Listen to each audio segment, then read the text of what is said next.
नमस्कार दोस्तों, मैं हरीमन फ्रॉम आईना रूबरू। जैसे कि मैंने आपको पहले बताया था कि ये जो युद्ध है अमेरिका और ईरान का, ये नए नए रूप लेगा। अब इसने नया रूप ले लिया है। एक दो दिन में जो हालात हैं बहुत तेजी से बदले हैं।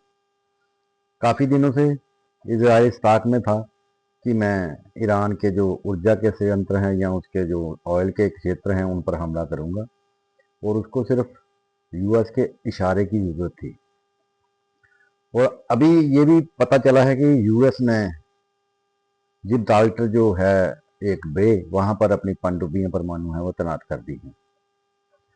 उसके साथ ही जो यूएस के प्रेसिडेंट है, कल को शायद वो चाइना का दौरा करने वाले हैं। होमरुज ने ईरान ईरान ने वहाँ पे जो यूएस की तैनाती थी उसको बिखेर दिया है। वहाँ वहाँ से उनके शिप छोटे बड़े सब भागने लगे हैं, ऐसा सुनने में आ रहा है और दिखाया जा रहा है हर जगह। मैंने आपको पहले ही कहा था कि ईरान धीरे धीरे मजबूत हो रहा है।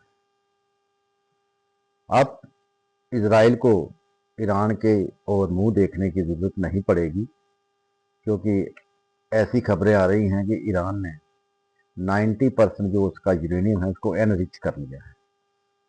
और 90% यूरेनियम को एनरिच करने का मतलब साफ है कि उसने परमाणु जो हथियार है वो बना लिया है। मैं तो पहले दिन से कह रहा हूँ, काफ़ी दिनों से कह रहा हूँ कि उसके पास है, लेकिन ऑफिशियली अभी आधिकारिक तौर पर उन्होंने ये जो अपना था सिस्टम उसको दुनिया को बता दिया है। और मैंने बताया था आपको कि नॉर्थ कोरिया, चाइना और रशिया के जो परमाणु वैज्ञानिक हैं, जो माहिर हैं उसमें, वो ईरान में तैनात हैं। ये उनकी सहायता से ही हुआ है, क्योंकि रशिया ने भी थोड़े दिन पहले ही उसको यूरेनियम भेजा था, जैसा कि मैंने कहा था आपसे। अब दूसरी तरफ एक बहुत बड़ा खतरा और उभर कर सामने आ गया है। रशिया ने एक परमाणु मिसाइल का परीक्षण किया है जिसकी रेंज जो है 35,000 किलोमीटर है। और ये जो 35,000 किलोमीटर की रेंज है, तो आप हिसाब लगा लीजिए कि सारी दुनिया के देश उसकी जद में हैं। वो कहीं भी उससे मार्क कर सकता है, चाहे अमेरिका हो, अफ्रीका हो, यूरोप हो, इंडिया हो, या ये अरेबियन कंट्री हो, या जापान हो। He can strike anywhere in the entire world. तो ये एक बहुत बड़ी एक डेवलपमेंट हुई है। और इसके चलते ही अमेरिका ने एक अपना उसका सिस्टम है डेफकॉन, जो कि उसने कोल्ड वार में 1950 में उसको होंद में लाया था वो, तो उसको ने लागू किया था, जिसके 5 जो है पहर होते हैं। पहला जो पहर होता है, 5वां लेवल जो उसका होता है, उसमें अगर कोई हमला करता है अमेरिका के ऊपर तो वो धीरे धीरे अपनी तैयारी करते हैं। इसको वो ब्लू अलर्ट कहते हैं। नंबर 4 पर अगर उनको लगे कि किसी देश के साथ उनका कॉन्फ्लिक्ट होने वाला है या कोई टेररिस्ट अटैक होने वाला है, तो वो उसको लागू कर देते हैं। नंबर 3 की स्थिति में जब उनको ये लगता है कि रिस्क बहुत बढ़ गया है और हम पर जो परमाणु हमला हो सकता है, तो वो अपनी आर्मी की जो सर्वेलेंस है उसको बढ़ा देते हैं और अपने घर को बचाने के लिए करते हैं। उसको राउंड ऑफ होम कहते हैं। और जब हमला हुआ था, आपको पता है, ट्विन टावर्स पर 2001 11 सितंबर 2001 में, तब ये लागू किया गया था। उसके बाद उसका लेवल आ जाता है 2 लेवल में वो एक्सट्रीमली रेडीनेस कर देते हैं अपनी आर्मी को, और 6 घंटे में आर्मी को हर तरह से अक्वीप करने के लिए, तैयार रहने के लिए कहा जाता है, ताकि किसी भी आक्रमण का सामना किया जा सके। अब रहते थे ये बारी लेवल 1 की। तो लेवल 1 हाईली लेवल है उसका। उसका मतलब रहता है कि आप एनिमी पर न्यूक्लियर हेड लेकर लड़ने के लिए तैयार रहिए। और इसको कॉक्ड पिस्टल कहा जाता है, पिस्टल, कॉक्ड पिस्टल। और परमाणु हथियारों का सामना करना और परमाणु हथियार से हमला करना, इसको कहते हैं। ये हर चीज को खत्म कर देना है, ये लेवल है। लेकिन इस वक्त लेवल 3 लागू उसने कर दिया है, जब जैसे ये रशिया ने जो मिसाइल जो है उसका परीक्षण किया है। अब इससे लड़ाई बढ़ेगी कि कम होगी, ये तो कल की जो मीटिंग है चाइना के साथ उसकी प्राइम मिनिस्टर की, उसके बाद पता चलेगा। दूसरी तरफ ईरान के जो प्रोग्राम हैं न्यूक्लियर, उसको देखते हुए बहरीन, सऊदी अरेबिया और ओयूई ने अपने जो उनके पैक्ट थे यूएस के साथ शांति के या उनके जो है सिक्योरिटी वाले, उनको रद्द करने की गुहार लगा दी है। और इजराइल को भी उन्होंने बोल दिया है कि हम भी आपके साथ कोई ताल्लुक नहीं रखने वाले हैं।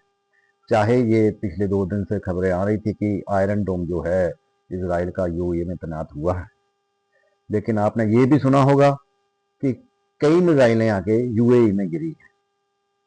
और यूएई का इस वक्त वो हाल है कि अगर वो ईरान से कहता है कि आपने मिसाइल फेंकी है तो वो मानते नहीं हो, क्योंकि मिसाइल पर कोई मार्का तो होता नहीं है।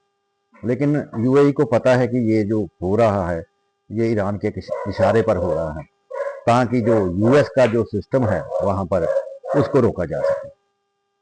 और अब वो भी परेशान हो गए हैं, सऊदी अरेबिया और यूएई भी।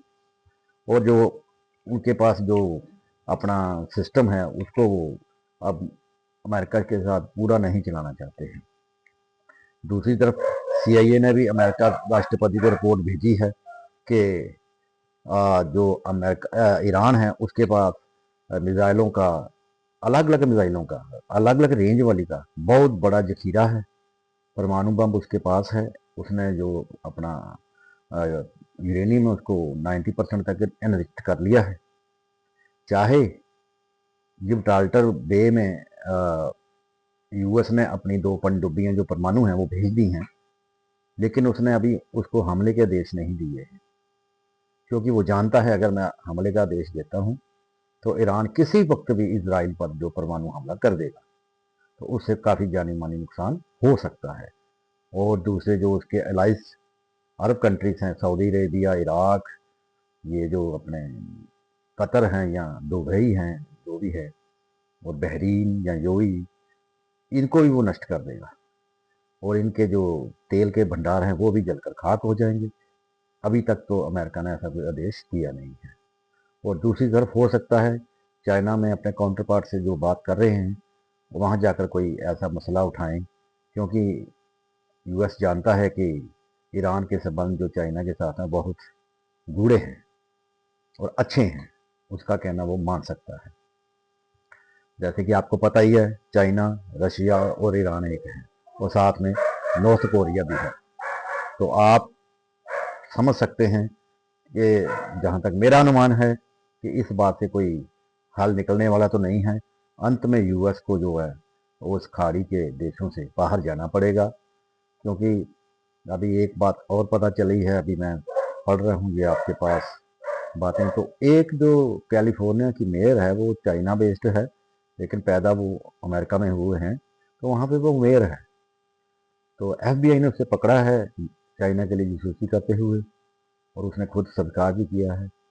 अभी उसका इन्होंने कोई निर्णय तो नहीं लिया है, सिर्फ डेपोटेशन उसकी हो सकती है। दूसरा जो वहाँ पे एक और जो डेवलपमेंट हुई है वो अपने अमेरिका में, वो ये है कि उसके जो ऑयल रिफाइनरीज हैं वहाँ पर बहुत बड़े बड़े धमाके हो रहे हैं। अब मैं तो ये नहीं कहूँगा कि आतंकवादी धमाके हैं, लेकिन हो सकता है मशीनरीज फेलवर हो, लेकिन हुए हैं।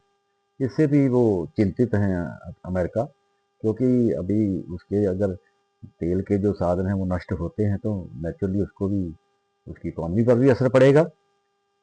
और जो इस वक्त ब्लॉकेड है हर तरह का, उसका प्रभाव अमेरिका की जो इकॉनमी है उस पर तो पड़ रहा है, साथ ही साथ सारे विश्व की जो इकॉनमीज हैं उन पर भी पड़ रहा है।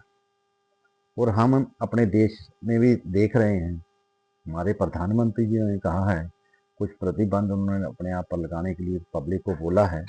देखते हैं कितने सार्थक होते हैं वो। लेकिन अभी तक जो हालात हैं वो एक इस तरह के बन गए हैं, कोई भी इकॉनमी है जो ग्रो नहीं कर पा रही है। सबको अपने नए ढंग से सोचने की ज़रूरत है। उम्मीद करते हैं कि कल की जो वार्ता होगी चाइना के साथ अमेरिका की, वो सार्थक होगी।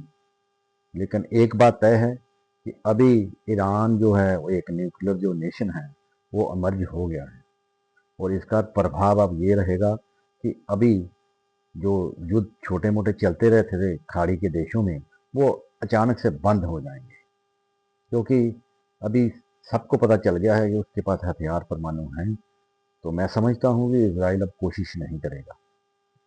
और अमेरिका ने जो वीटो लगा रखा है फिलिस्तीन की होंद के ऊपर, या उसके आने के लिए, कि उसको एक राज्य की मान्यता देने के लिए, उसको उठाना चाहिए। तभी जाके कहीं वो गाजा में फिलिस्तीन बच सकता है और शांति भी हो जाएगी। और अभी ईरान के इस परमाणु कार्यक्रम से शांति होना संभव हो गया है। उम्मीद है कि आप मेरी बात को समझे होंगे।